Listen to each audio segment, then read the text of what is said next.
Chapter 58. A grain of wheat in development. The Lord. Behold a grain of wheat. When placed in the earth, it must decay, and the tender sprout shoots forth only from the mildew of decay. What does this say in respect of man's nature? Behold, the casting of healthy, lovely seed corresponds to man's initial coming into being. It is like the incarnation of the more or less fully developed soul, whose pre-incarnal habitat is the air, particularly the middle elevation of the mountains, at the cessation of the wooded latitude, reaching to the snow or ice region. Once a fully assembled soul has reached its desired consistency in the atmosphere, it descends progressively to the altitude of human habitation, obtaining sustenance from the outer ethereal aura surrounding every human, and stays wherever it is attracted by the similarity of its being.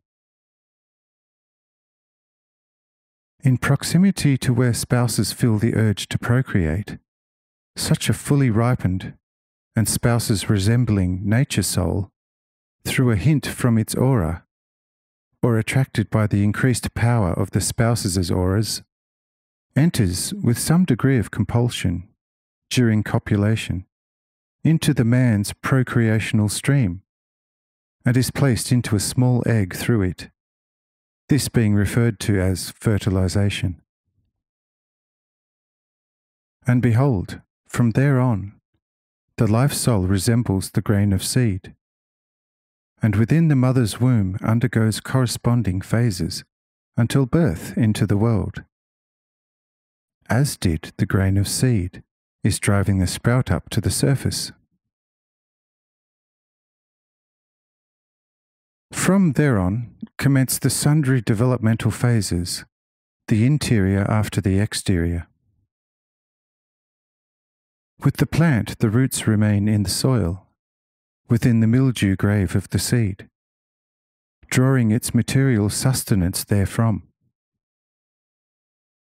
This food, however, would soon bring death to the plant, if not purified through the action of sunlight. The stalk's first section still contains fairly dense fluids. Once this has developed as a base, the stalk is, as it were, tied off by a ring. Through this ring, much finer tubules then pass, capable of carrying only much thinner and finer liquids. From these, a second tier to the stalk emerges. As the fluids of the second tier are also still of a relatively material consistency, and progressively so a second ring with still finer tubules is tied off, through which only very fine fluids can penetrate, for sustaining the life spirit hovering above them, akin to Moses' statement, "And the Spirit of God moved upon the waters." With time, these juices or waters also become too coarse for the plant life moving above them, capable of smothering the life. And so a third ring with very fine tubules is tied off by the spirit moving above the waters. Through such third ring, only exceedingly ethereal fluids, with much effort, are able to penetrate through to their now exceedingly homogeneous spirit moving above them.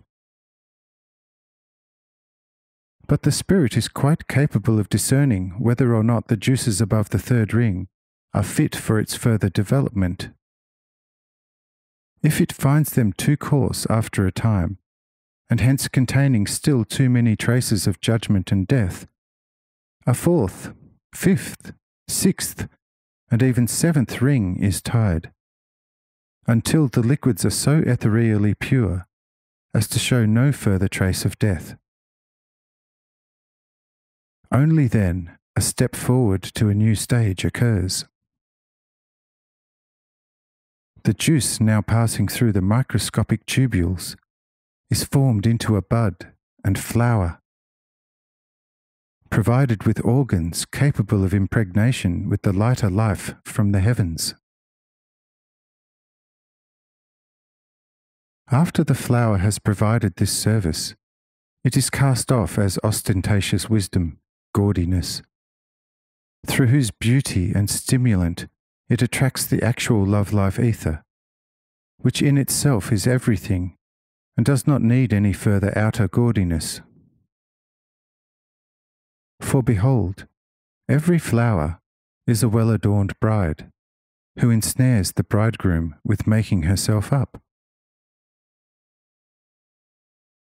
Once the bridegroom can call her his own, however, the make-up is discarded, and humble seriousness of life commences.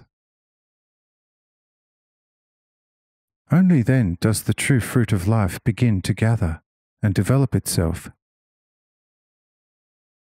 And if the action then focuses on the more complete ripening of the fruit, then life, having escaped all preceding hazards, fortifies itself as in a sturdy castle against any potential external enemy. Wherever life begins to develop and ripens too rapidly, it shall also have feeble consistency. And behold, wherever some external enemy approaches such premature fruit, it is too intensely attracted by it, and, entering into a relationship with it, lays its fruit into the premature plant life. This parasitic life then draws the tender plant life unto itself, spoiling and destroying it. The resultant maggoty fruits are ample evidence thereof.